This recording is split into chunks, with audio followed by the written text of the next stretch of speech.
What's up, guys? Welcome to Primetime. I am Chadwick Webb, and this is Carrie Webb. If you've been watching the channel before, you can notice that one of our hosts is not here. It is Hunter Chambliss. He normally would open the show, but today it's just Carrie and I.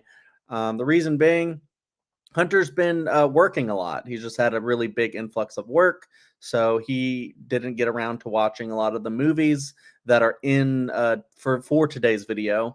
So Carrie and I are just going to do this video together, and then when Hunter joins us in for the next slate, we can find out quickly about what Hunter thought about the previous movies if he's able to get around to watching them, because we picked a lot of movies and we got a little bit of a later start. We tried to start it a little bit earlier and get a jump on it and stuff like that, but life happened as it did last year, and we are a little bit behind, but we're trying to catch up. And so today we're going to bring you, and of course, if you're wondering what the hell I'm talking about, it's our 31 days of primetime, and we're going through all of the decades. We're going from the 30s, the 1930s to the 2020s, trying to get a lot of movies that we might not have seen, or movies that we wanted to revisit and just talk about on the channel.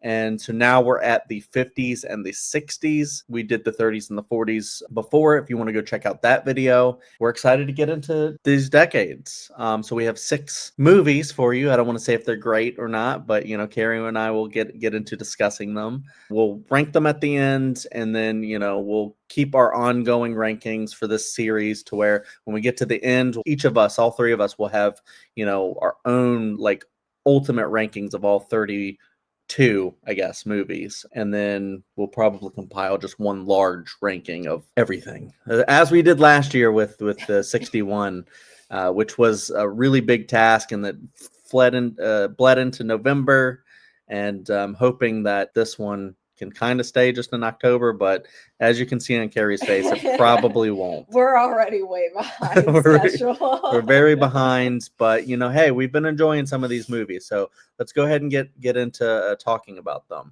And so we're going to start with our first movie of this slate, which is The Thing from Another World. If you've ever seen the John Carpenter's 1978 Halloween, they watched this movie in that movie, and then it prompted John Carpenter to go on and make his own version of The Thing.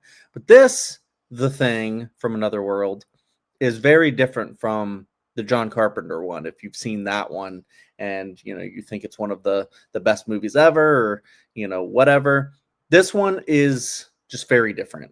Carrie, do you want to start with this movie? Yeah, I can start with this one. I mean, it's different in some ways. It's definitely more like 50s paced. The plot is somewhat similar in that there's, a group of people who are, well, in this one, it's at the North Pole. They're doing research and I don't know, army stuff. I think some of them are in the Army or Air Force or something. I'm not sure. But they find an alien spaceship and they get up and there's an alien in there. And then, so it is quite, in that respect, it's different from The Thing, because in John Carpenter's The Thing, which is much more you don't see the thing. It kind of invades people and everything, and you don't know who becomes the thing. This is there's an alien. They're trying to get rid of the alien. This was, I think, a second time watch for me, and I thought it was really good. I actually really enjoyed it this time. I kind of remembered it being a little bit boring, which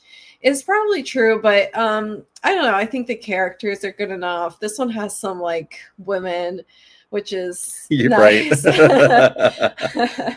So I think overall, I actually did wind up enjoying this. I think it's a good 50s movie. I mean, it's just one of those things where it's very different. I mean, when this was the only The Thing, it was one that, people kind of loved because it was one of those classic monster movies, but it was a little bit different because, it took place in the Arctic or the North Pole, as Carrie said. It's just about an alien, which is, I'm sure, was very interesting then. But then, as you go on and you see movies like John Carpenter's The Thing come out, it's very easy to compare it and be like, well, this one feels a little bit more cheesy, than John Carpenter's The Thing, which is very like insane and just like out there and just like crazy practical effects. This movie doesn't really have that. So, because we live in a world where both movies exist, we just have to compare a lot of the times. But it is really interesting to go back at this 1951 film and like look at the differences and just try and see the world, like the movie, from the lens of the past, and looking at it from here, and like how it's kind of like the blueprints of other science fiction style movies that would come later.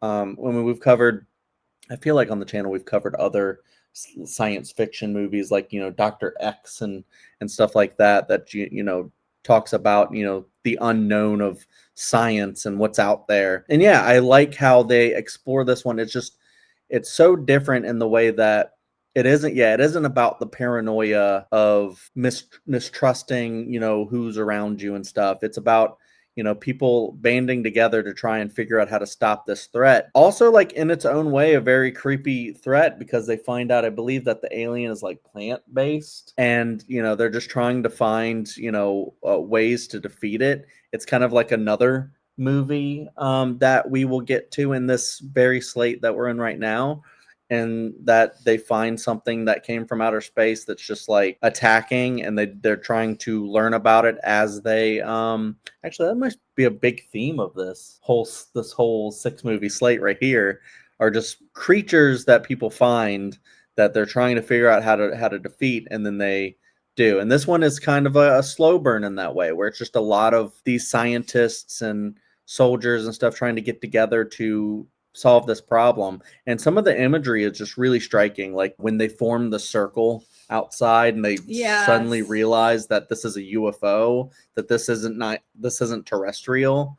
Going on to when the monster actually shows up, and it has a very distinct look. Like Carrie said, it doesn't just like take the shape of other stuff and like morph and stuff like that. It has a very striking form, but it's very imposing. And I like how they defeat it with like electricity, which I think is a really crazy way to end the movie. And ultimately, yeah, I like that it's black and white, just kind of off. Like it's like a regular black and white movie, but then it's about aliens and monsters and stuff. So, I think I always find that really cool when going back to the 50s, they're, making movies like this. And, I could totally see why someone like John Carpenter would have his characters in his movie watch it every year, because I'm sure that's what he was doing, trying to figure out, how can I take this and change it to where it's something different and new. So I love to see the evolution of that idea,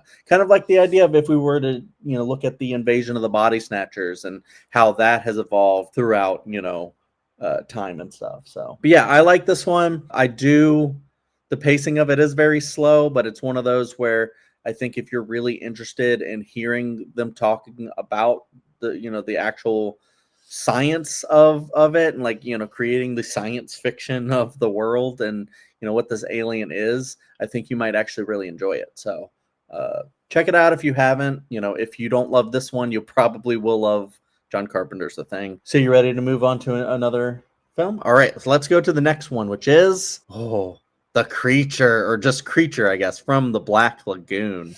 I guess I'll start with this one. I had always heard about this one, and I just had never gotten around to see it. It is, one of the famous like movie monsters from back in the day, and I just, had never checked it out. I had seen Swamp Thing before I saw this. I think that was a Marvel movie, right? Wes Craven. DC. DC. I think it was a DC movie, right?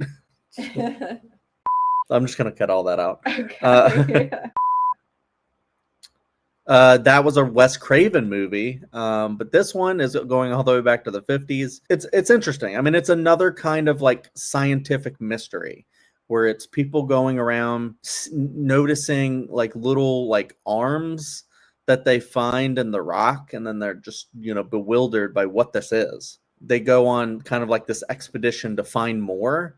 And then, little do they know they're going to find an actual monster in the swamp or the lagoon. The thing that I liked about this movie is how they had opposing views of two of the men, where one just really wanted to kill the monster, or at least capture it and study it and stuff. But the point is, he didn't really care about the monster, and I think the other guy was like more so into kind of letting him be, maybe studying him from afar, kind of a deal. I love that idea of the two opposing viewpoints. It's not really actually about the monster, it's more of, you know, the monster represents nature.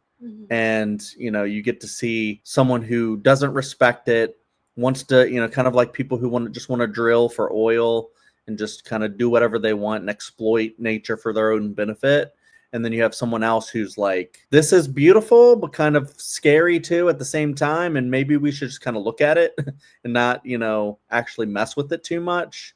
Maybe if we study it, we could like learn more and interact with it more and stuff. But this is kind of like uncharted territory. Maybe we shouldn't go and try to kill this thing and or you know, even mess with it. But of course, you know, someone does and it gets scared, and then this creature just becomes a slasher movie almost, where it just starts, you know, attacking these people and killing them off one by one. And then there's a tragic end for the creature. And but I think there's lessons learned, but then also the person that wanted to, you know, exploit it also perishes. I think that's a really good message. The movie was a little bit slow though, you know, and at times I couldn't tell if the monster effects were actually good or bad. I was like, you know, I could tell at times that it was a person in the suit, but then other times when it's like a close up of it and you could see inside the mouth and the mouth looked actually pretty legit, I was like, well, maybe these are pretty good effects actually, especially for the time. Yeah. I also really like this one. Like Chad said, it has like, I think, pretty unfortunately still relevant themes about like man versus nature and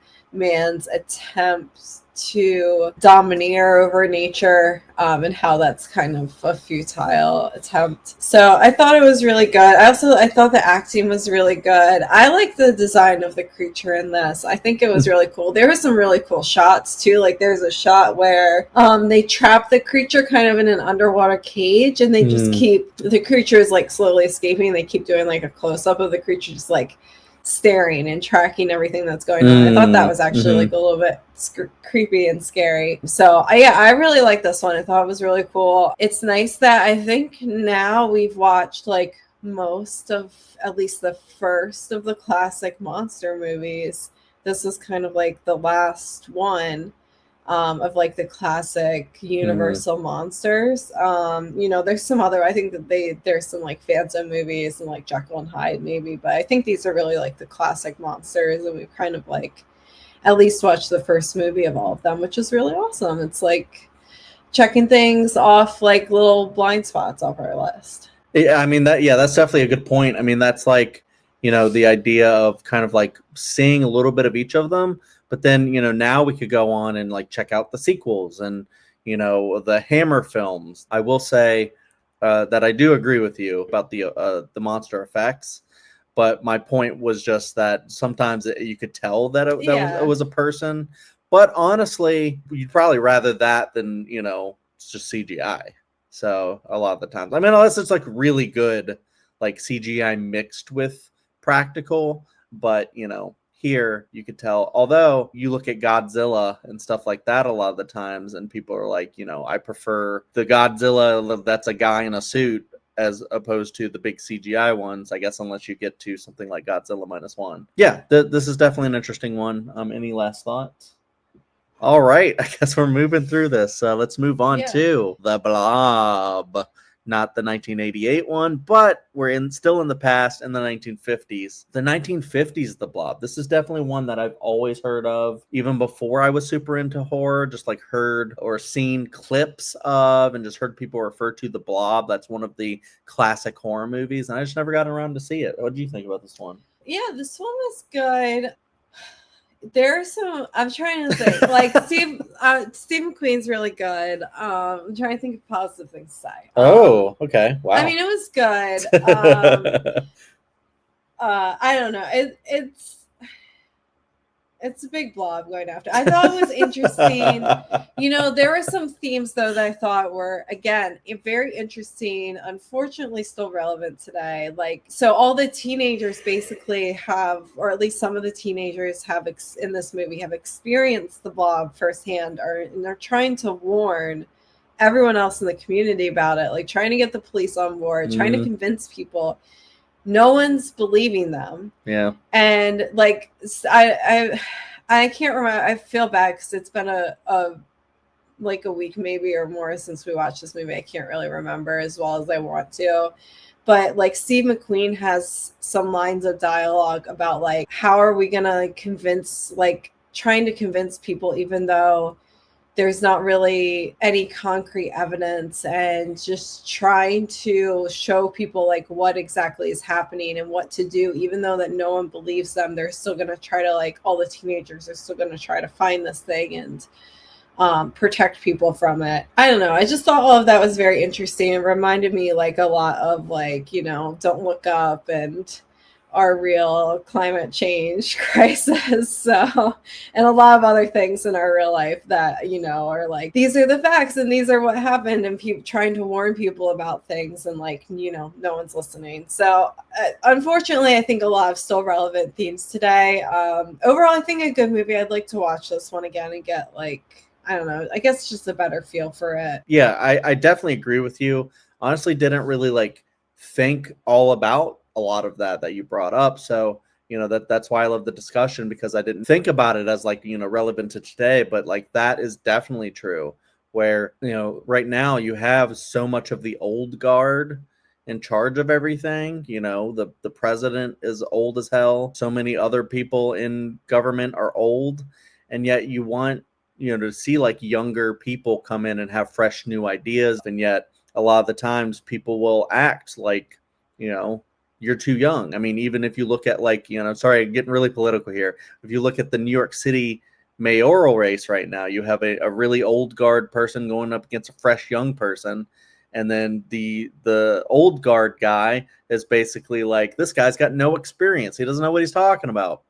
And then it's like, maybe the young guy has some points, kind of a deal. So I think Carrie raises a lot of great points about just stuff that's just happening even right now, going all the way back to the 50s, that every generation that ages to a certain point just doesn't want to listen to the younger people because they think they don't know what's going on. So yeah, I think that's a really good point, Carrie. I like this movie because it reminded me of a lot of stuff. I mean, it reminded me of the 1988 The Blob, which I think is a better movie, just because I think it dives more into like, you know, the action of it, and the characters I think are better written. But this one, like Carrie said, has Steve McQueen, which is really cool. And you know that guy's gonna race when he gets in a movie. He's gonna have to have like some sort of street race or motorcycle chase or something's going to go on with him. So he's going to bring some of the action.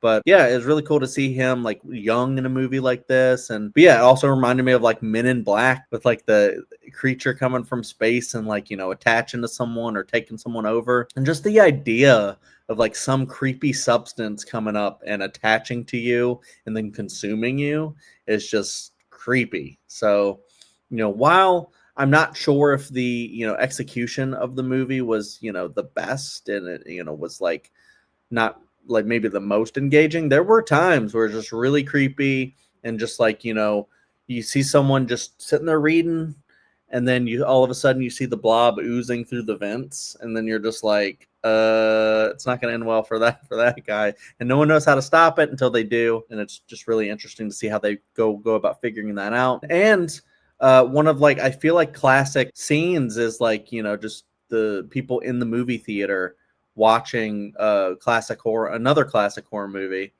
and then seeing the blob coming in and attacking the theater and stuff. Things like that are just really fun, and I guess meta in a way. If you were watching the blob in the 1950s, you would have been like, oh no, is it gonna come get us? Kind of a deal. So yeah, this one's also interesting. And honestly, I feel like all three of these have had very similar things about, you know, stuff that we don't know about attacking us, and how do we, you know, figure that out? How do we stop it? You know, should we stop it? Kind of a deal. So let's move on to another movie that is a little bit different than these. And it is Black Sunday, and we're into the 60s now. I don't know about this one. This one, I feel you.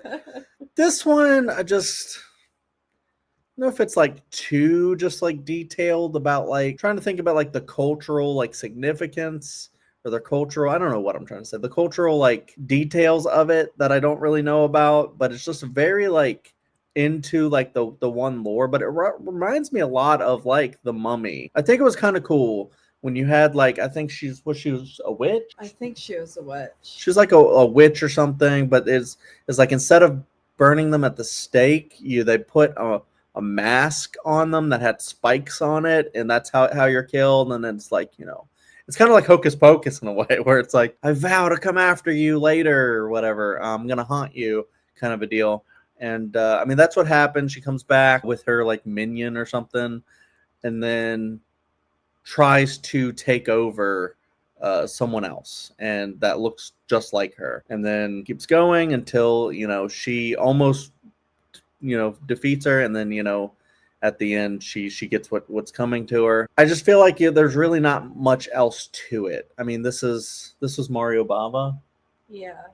I feel like, I mean, great classic Italian director. I just feel like I just wasn't like that into this movie. I just feel like, I don't know, I just really couldn't get into this one. Maybe I've just seen so many ones like this, like The Mummy and Hocus Pocus and stuff like that, movies that I might like more. Inca Mummy Girl from Buffy the Vampire Slayer, that I just like, I just couldn't really get into this one as much, even though I do like some of the aesthetics, like the idea of the mask and the rituals and the blood waking them up and stuff like that. A lot of this really cool, but I don't know, I just wasn't really engaged that much with this one. I felt exactly the same way. I feel bad because Mario Bava is just like such a classic director and everything. I would love to rewatch this movie in a few years from now and like see if I view it differently. I might really like it a lot more. But yeah, just this first watch, I think similar to you, I just couldn't really get into it very well.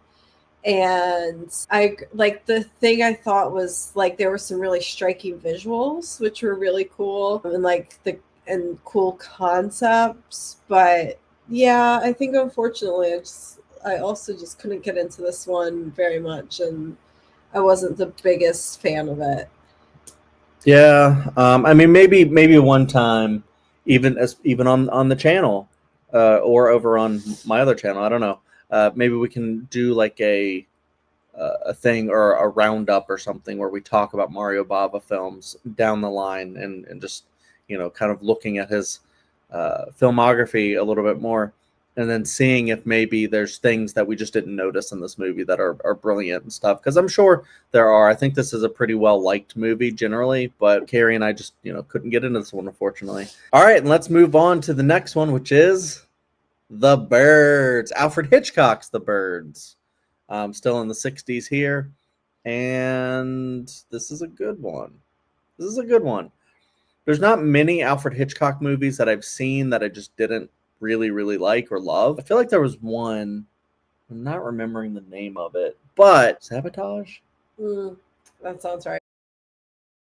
I don't really love that one either. But I mean, I could do it with a rewatch and see. I'm sure he's made some movies that aren't great, but he's Alfred Hitchcock. He's one of the most acclaimed filmmakers of all time. Dude knows how to make a movie. Dude knows how to create suspense. I think The Birds is pretty good. Might not be one of my all-time favorite Hitchcock movies, but as like a really great horror movie, I do think it holds up. There's a couple things, the birds, the actual like bird effects, sometimes make me feel like I'm watching Birdemic in a way. But you got to remember, we're talking about the 60s. And also, what? It still looked. I'm thinking back to Birdemic. It still looked a hell of a lot better than Birdemic. Okay. I don't mean that this looks exactly like Birdemic. I know. It just is a little reminiscent, like it kind of, yeah. Exactly, reminiscent of it. Because you have a lot of really cool effects of the birds, and I love how they do the editing and stuff to show the birds nipping at people and actually hurting them. And that's the thing, is like, in Birdemic, you never feel like anybody's actually really in danger. If you don't know what I'm talking about, there's a movie called Birdemic, and it's like one of the worst movies ever. Literally, the birds are like gifs of birds that are just placed in the video. It's really bad, and it's actually really hard to watch. So I feel like, Hitchcock just rolled in his grave, just me comparing Yeah, just this to saying, that. yeah, putting them in But the same same thought. sentence. Yeah.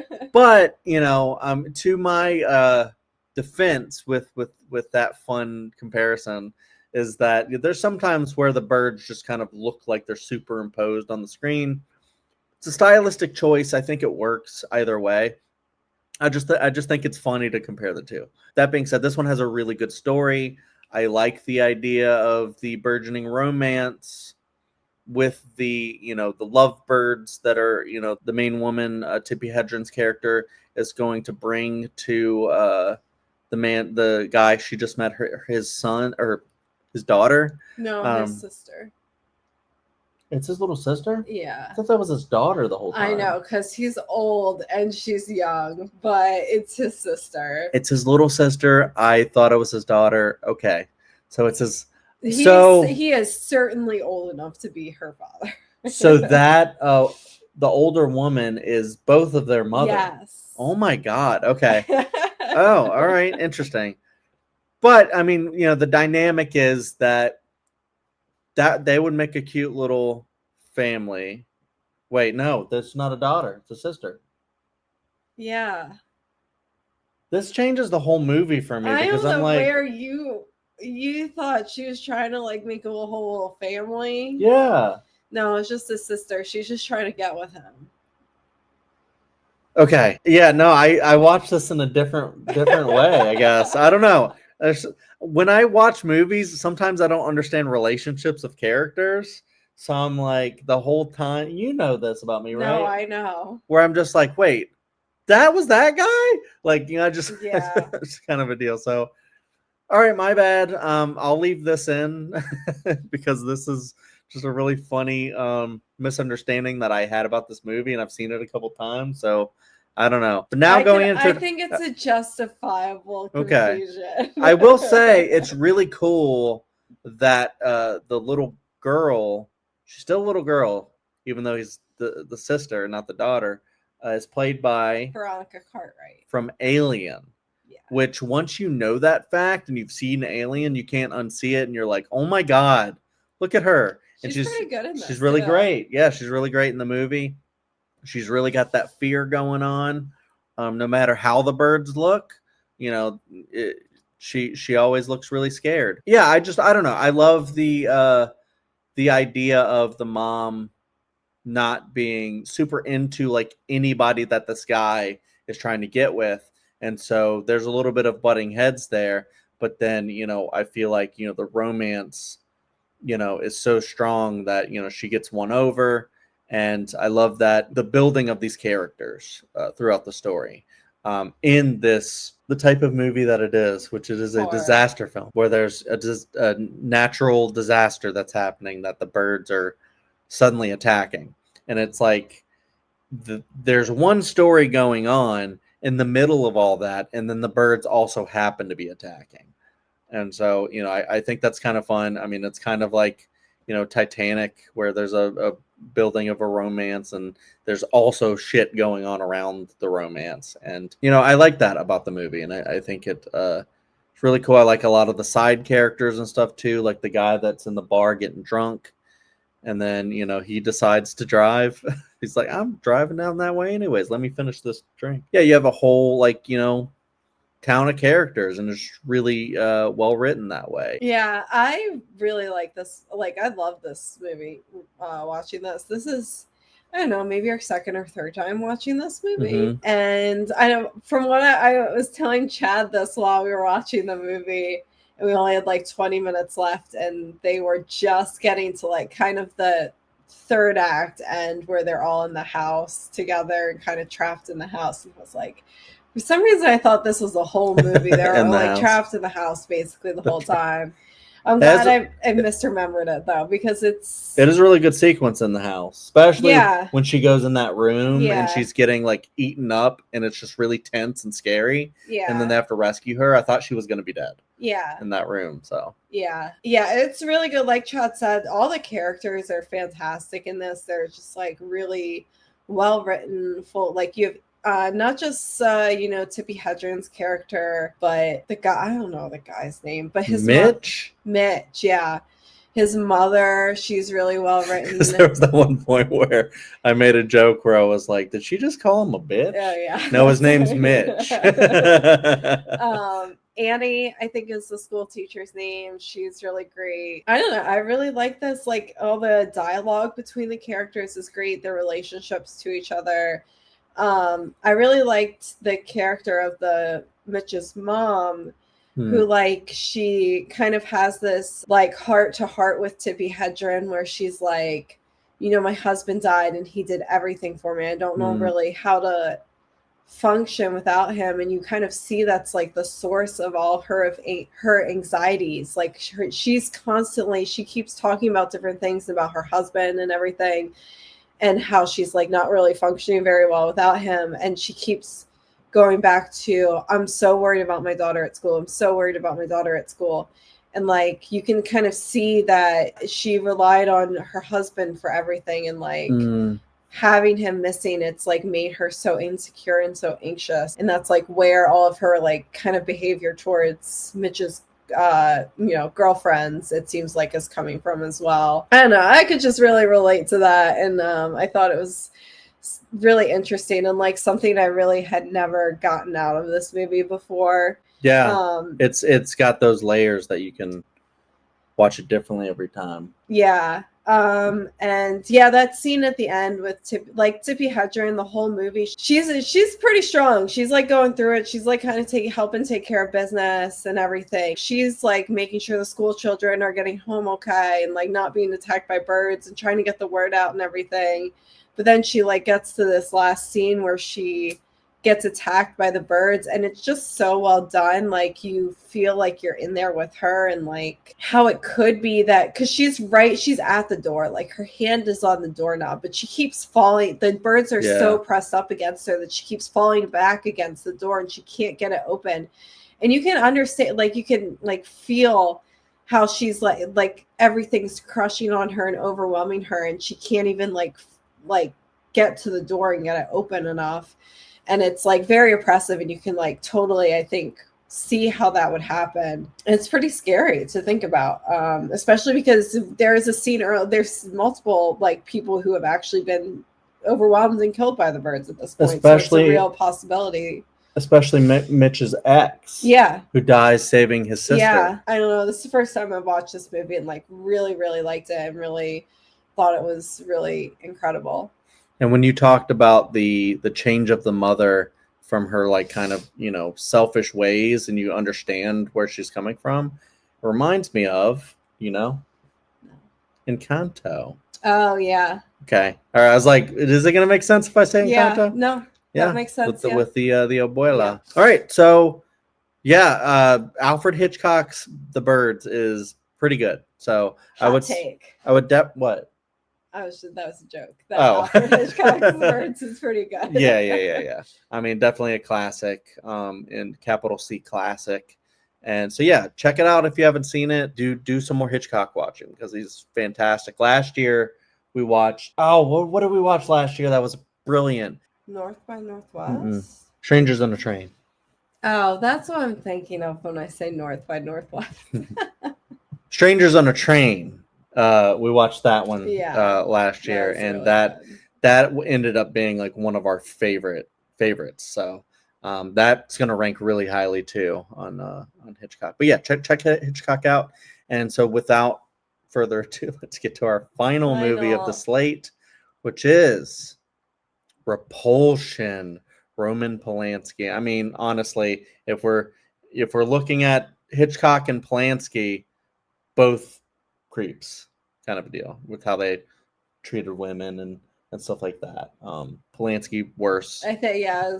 I'm not going to say compare, but we can say comparing the rank. Let's rank all of these creeps, kind of a deal. But when they make good movies, it is what it is. We're not defending any of these people, but if there's a good movie left behind, I don't know. I'll just watch it. And I really like this one. Honestly, I'll just probably go ahead and say it. I think this is my favorite of the slate. That's so funny. Is this going to be your worst? Wow. Okay. Interesting. Yeah, this is funny because Carrie and I watched this a little while ago because we were preparing for another video that we're planning to do on the channel at some point. And then we threw it into here. I threw it into here because, I figured it would be good for, kind of kill two birds with one stone. But also I was really excited to talk about this a little bit more in depth. And Carrie and I hadn't really discussed this one that much after we watched it, but I really, really like this movie. So I guess I'll say I start with the birds. You say why you don't like it as much, and then I'll say why I do. Yeah. I can understand why Trav would really like this movie. I can understand why people in general really like it because it is like a slow burn psychological horror. I think it's very interesting. I think it's technically very well done. I don't know. It's not for me. I just got so annoyed at this woman the whole movie, and I just couldn't. I can't relate. I guess I don't know. I don't know how to describe it. I was just very frustrated the whole movie, and I think when you have a slow burn where you're not interested in what's like happening, it just becomes very frustrating. I think that's why sometimes slow burns can be very divisive because I guess another good example is like Skinamarink is a slow burn movie, and I don't It's just like comparing I'm just this comparing to it Skinamarink. to it's also a slow burn movie, and some people find it really, really terrifying, and I found it dumb. But like the Blair Witch Project, that's one of the scariest movies ever to me. But a lot of people find it dumb, and I understand why. But anyways, I guess trying to say is this is a slow burn. It did not pay off for me. I was just annoyed and frustrated the whole movie, and I just wanted things to kind of get a move on. I know that's bad. I know I should like this movie, but it didn't hit with me. Yeah, I mean, there's no should liking it. Yeah, I know. It's when something's acclaimed and foundational in the horror genre. I'm oh, I should like it, but I respect it. I understand technically it's very good. I did not enjoy it. Yeah, I mean, I guess I get it. I guess I would call this a slow burn, but I don't think it was the slowest of slow burns of all time. I think it was just more of a character study and just the idea of a psychosis. I compare it to something like a movie that I don't think Carrie watched with me called The Lost Weekend, a Billy Wilder movie, won Best Picture. That's about someone who did you watch that with me? I've seen parts of it, and because it's like Leaving Las Vegas, and that movie annoys the shit out of me too. I don't like it.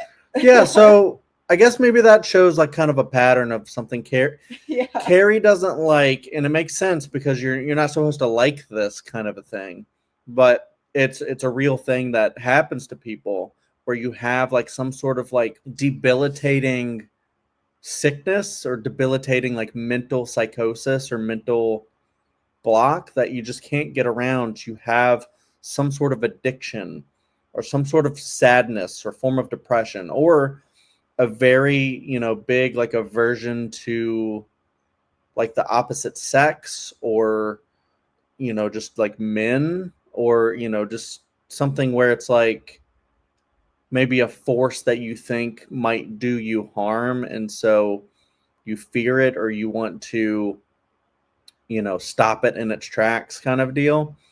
So looking at Leaving Las Vegas and The Lost Weekend that are about the alcohol addiction that you can't really get away from and maybe depression and stuff like that. But then when you have Repulsion, it is this big aversion, and I feel like they do go into the depth of what caused her trauma. But I love how this movie plays out where it's this woman sort of has a support system where it's she has a job, she has a sister, she doesn't like her sister's boyfriend, she doesn't want him moving his stuff in and stuff like that, but she has sort of a support system, and then she leaves, and then things take a huge downward spiral. And She like locks herself in there. She stops going to work. She lets like this like, you know, pig, was it a pig carcass? Yeah. Just like corrode and decay. And she's got like that just sitting in the house. She's laying in the bed all the time. She's like boarding stuff up. And she's just like really not doing well. And you can kind of see like, you know, she has that aversion to men. And then, you know, she has a man kind of coming on to her and, you know, just trying to, you know, see what she's about and, you know, see if she's okay and stuff. And then she murders him. And then she keeps going on this kind of little murder spree of, you know, people that come in. And, you know, you have all of this going on at once. Also, while she keeps seeing like visions of like this man that's not really there, that she's just seeing, and you know, you get some cool like jump scares from that and stuff. So you can kind of see a little bit into her mind and seeing this fear become a reality, and then what the effects of what becomes of that. You can just see how debilitating this psychosis is. And I feel like the way Polanski shot it, you really like feel that kind of like you're in it too. And you have this secret that she has that, you know, and when they have her sister and husband or boyfriend come back, and then you know what they're about to find in that apartment, it's just like so tense and scary. And, you know, I don't know. I just found this one to be pretty great. You know, I like a few of the Polanski films that I've seen. Rosemary's Baby, I know you like that one a lot more than this. But I just remember really liking this one. I didn't know what to expect with it because I felt like it got like a little bit of a slow start. But like once, you know, I understood what was actually going on, you know, I was pretty gripped by it. I could see this being divisive if you're not into those kinds of movies that are maybe a little slow, but also like you can't get into like the psychosis of it. And, you know, I mean, it's a horror movie, so it's trying to make you anxious and stuff. But if you're just like, she shouldn't be doing these things or something like that, then I can understand. But, you know, I mean, it's kind of like, you know, with Hitchcock's Psycho and stuff about, you know, this guy that's alone with his dead mother in the house and like what he ends up doing and that psychosis and stuff. So it's kind of similar to stuff like that. I just think it's like those types of films where someone is like descending into madness or like alcoholism or whatever. Like it's just, I think it's just like maybe I just get so uncomfortable and it really just like then I start to like disconnect from the movie. I'm not sure. It's definitely a theme with me with these types of movies though, because you're not on, and when you're watching Psycho, you're not on the journey with Norman Bates. You're not watching like his mother die and then his mother start to like decompose while he's there like taking care of her, or not taking care of her, but they're like pretending to be her or whatever until someone comes in that, you know, he can kill or whatever. So you're not, it's a different type of movie, different style. So that you just don't like, depends on the movie. But I normally like, because the three movies that we talked about, I love The Lost Weekend, Leaving Las Vegas I really liked, and then this one I really like. But you know, yeah, anyways, this was my favorite. I'm very interested to see what Hunter thinks about all these, so we're gonna have to ask them later, especially this one. I think he might be closer to you than me. That would be my guess. Yeah, but Hunter surprises us a lot, so you know, you never know. We'll just leave that prediction where it is. But we're going to go ahead and we're going to reveal our rankings. Okay, so I'm going to go ahead and reveal my ranking first, and then Carrie can reveal hers. Sure. And then we can go ahead and Carrie's going to do the overall. So my number 6 is Black Sunday. My number 5 is Creature from the Black Lagoon. My number 4 is The Blob. My number 3 is The Thing from Another World. My number 2 is The Birds. My number 1 is Repulsion. My number 6 is Repulsion. My number 5 is Black Sunday. Mm-hmm. My number 4 is the Blob. My number 3 is the Thing from Another World. Mhm. My number 2 is Creature from the Black Lagoon. My number 1 is The Birds. Nice. So we had 2 of those at the same spot. The Thing. That's and good. That's good. And now we have our overall ranking. Carrie, take it away. Okay. We had a tie, so I'm going to start at number 5. Our number 5 is Black Sunday.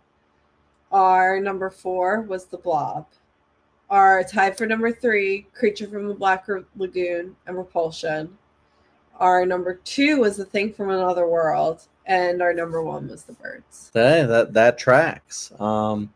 Yeah, that was a fun discussion of these movies and ranking. You know, we meant to release this episode like a week ago, and we just didn't get around to it. We were trying to make sure everyone could watch the movies, but now that we have this one in the bag, we're going to make sure that we get Hunter on the next one, and that we hear what his opinions are of some of these movies, because I'm very interested. So I'm really bummed that he wasn't able to get around to all of them, so I'm hoping he does so that we can hear what he thinks. Yeah, so if you are interested, go back and check out our episode from the 30s and the 40s. That was some fun discussion there, and I look forward to the rest of the slate. If you're wondering what the slate is, we had a video that we dropped that was like an intro of the series, and we go through the whole slate.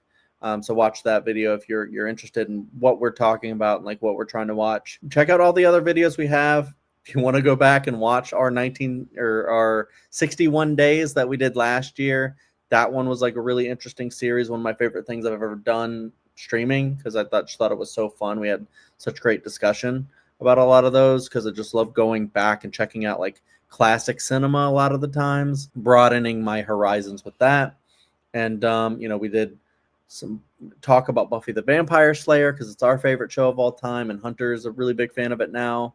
Talk about a lot of other horror movies, doing reviews.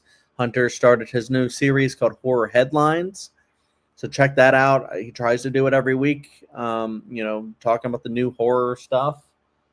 And so just check out other stuff on the channel. I can't remember how Hunter signs us out, so if you like this, like, subscribe, comment, and stay scared.